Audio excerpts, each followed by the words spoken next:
মানুষের শরীরের বিভিন্ন অঙ্গ দ্বারা ভিন্ন ভিন্ন প্রকারের কাজ করা হয়, আর সেই জন্য মানুষ নিজের শরীরের যত্ন করে তার খেয়াল রাখে, নিজের শরীরকে সুস্থ রাখে, স্বচ্ছ রাখে, বস্ত্র পরিধান করে, আর কোথাও আঘাত লাগলে ক্ষতস্থান ঢেকে ফেলে। মানুষের শরীরে এমন একটি অঙ্গ আছে যা চোখে দেখা যায় না, যা অদৃশ্য থাকে, কিন্তু সেইটা দিয়ে মানুষের বিষয়ে অনেক কিছু জানা যায়, এবং মানুষের শরীরের সেই অঙ্গের নাম হলো বাণী। আপনার ভাষা।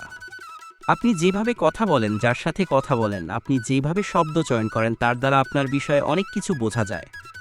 আপনার ব্যক্তিত্বের বিষয়ে অনেক কিছু বোঝা যায়। সেই জন্য সবসময় কিছু বলার আগে একটু ভেবে নিন, নিজের কথার ওপর একটু নিয়ন্ত্রণ রাখুন। আমার কথা শুনুন, এই হৃদয়কে শুদ্ধ করে তুলুন।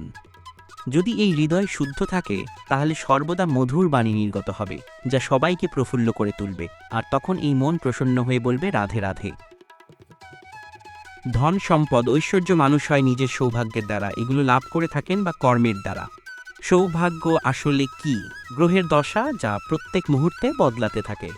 কর্মের মাধ্যমে যখন আপনি ধন অর্জন করেন, তখন সেই ধন আপনার আগামী প্রজন্ম লাভ করে, হয় সে ভোগ করে বা তার জন্য তার ভোগান্তি হয়।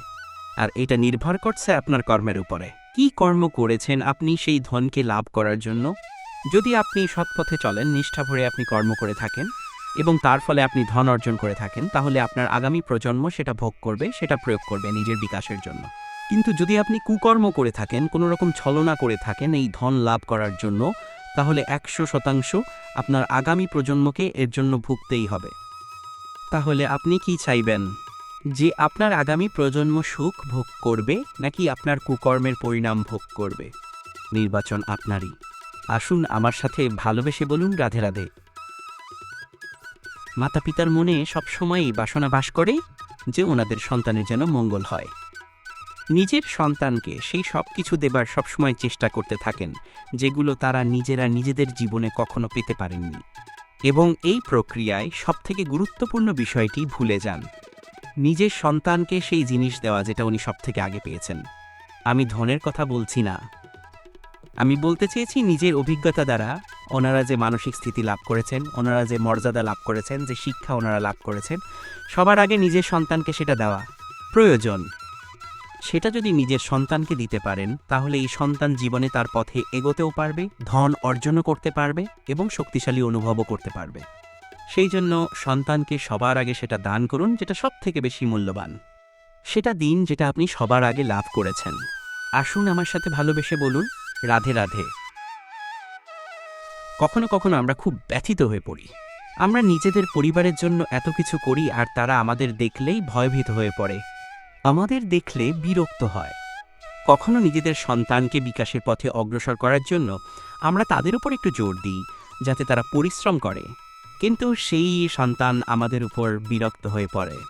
কখনো সন্তানকে সঠিক শিক্ষা দেওয়ার জন্য আমরা তাদের কিছু সীমা নির্ধারিত করি, তখন সেই সন্তানের চোখে নিজেদের জন্য আমরা ঘৃণা দেখতে পাই। মানুষ কেন ব্যথিত হবেন না? দেখুন, যখন সূচের দ্বারা আপনি বস্ত্র সেলাই করেন, তখন সূচের আঘাত সেই বস্তুকে সহ্য করতে হয়, কিন্তু তাতে সেই সূচ বা আপনার উদ্দেশ্যে কোনো প্রভাব পড়া উচিত নয়, কারণ আপনি তো আপনার কর্ম করছেন তাও পূর্ণ নিষ্ঠা ভরে, এবং অবশেষে আপনার উদ্দেশ্য শুভ প্রমাণিত হবে।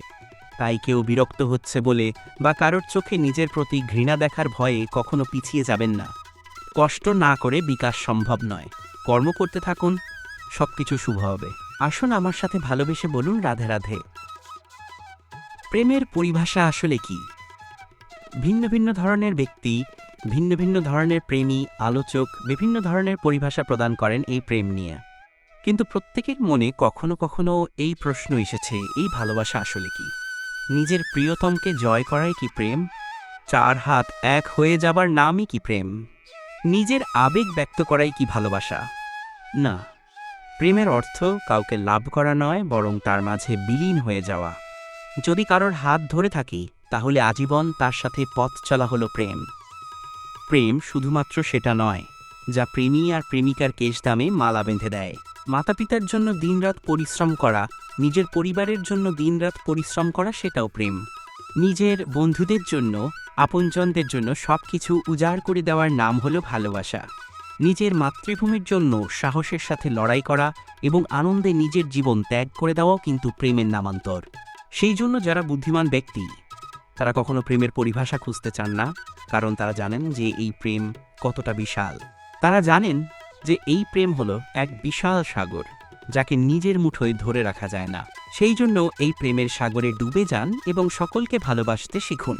যদি সবাইকে ভালোবাসতে পারেন তাহলে তাদেরও কল্যাণ হবে, যারা আপনাকে ভালোবাসে তাদেরও কল্যাণ হবে, যাদেরকে আপনি ভালোবাসেন আর আপনারও কল্যাণ হবে। আর তখন এই মন ভালোবেসে বলবে রাধে রাধে। একজন মানুষ অন্য মানুষের সাথে শত্রুতা করে বসেন। দুজন ঘনিষ্ঠ বন্ধু, এমনও এক সময় আসতে পারে যখন এনারা একে অপরের শত্রু হয়ে ওঠেন। এর অনেকগুলো কারণ হতে পারে, কিন্তু মূল কারণ হলো আলোচনা। হ্যাঁ, আপনি যদি কারোর বিষয়ে আলোচনা করেন তাহলে সে আপনার শত্রু হয়ে যেতে পারে। এবার মনে একটা প্রশ্ন আসতে পারে যে এটা কিভাবে সম্ভব হতে পারে। আলোচনা এটা তো অত্যন্ত জরুরি। যদি আমি নিজের বন্ধুর খারাপ কাজের বিষয়ে আলোচনাই না করি তাহলে সে শুধরবে কি করে? কথা সত্যিই যে আলোচনা আবশ্যক, কিন্তু তার থেকেও বেশি গুরুত্বপূর্ণ এবং আবশ্যক হলো আপনার এই সিদ্ধান্ত এটাই যে আপনার এই আলোচনা কোন স্থানে করবেন। যদি এটা সবার সামনে করবেন ভাবেন তাহলে তা অপমানও হয়ে যেতে পারে। যদি এটা আলাদাভাবে করেন তাহলে তা পরামর্শ হয়ে যায়। অপমান কেউ স্বীকার করতে পারেন না, কিন্তু পরামর্শ সকলের ভালো লাগে। তাহলে যদি আপন কারোর জন্য ভালো কিছু চান, কাউকে শুধরে নিতে চান আর আপনার মনে হয় আলোচনা আবশ্যক, তাহলে সর্বপ্রথম সময়, পরিস্থিতি আর স্থানের কথা মনে রাখবেন। নয়তো এই আলোচনা আপনাকে খুব ভোগাতে পারে। তাহলে আসুন আমার সাথে ভালোবেসে বলুন রাধে রাধে। আপনার জীবনেও কি সমস্যা রয়েছে? অবশ্যই থাকবে। প্রত্যেকের জীবনেই সমস্যা থাকে। প্রত্যেক মানুষ জিজ্ঞাসাও করেন যে এই সমস্যা আসলে কি আর কেন আসে এ জীবনে। আপনাকে একটা কথা বলে দিই যে সমস্যা আসলে সেটা নয় যা আপনার পথে বাধা সৃষ্টি করে, বরং সমস্যা হলো সেটাই যেটা আপনি তখন দেখতে পান যখন আপনার একাগ্রতা আপনার পথ থেকে, আপনার লক্ষ্য থেকে সরে যেতে থাকে। আর এই সমস্যাগুলি দূর করার জন্য, এর সমাধান করার জন্য একটাই পথ আছে। নিজের সমস্ত ভাবনা আরও একবার একাগ্র করুন নিজের পথের দিকে, নিজের লক্ষ্যের দিকে। আপনার সমস্ত ভাবনা যদি কেন্দ্রীভূত হয় নিজের লক্ষ্যে, তাহলে এই সমস্যা দূরে থাকবে। যদি এরকম না হয়, যদি আপনার মন একটু অন্যদিকে চলে যায়, তাহলে এই সমস্ত সমস্যা আবার সামনে চলে আসে আর বাড়তেও থাকে। দেখুন, যেখানে আপনার লক্ষ্য রয়েছে, বান যদি সেখানেই চালাতে হয় তাহলে দৃষ্টি তো সেদিকেই রাখতে হবে, তবেই তো আপনি সেই লক্ষ্য ভেদ করতে পারবেন।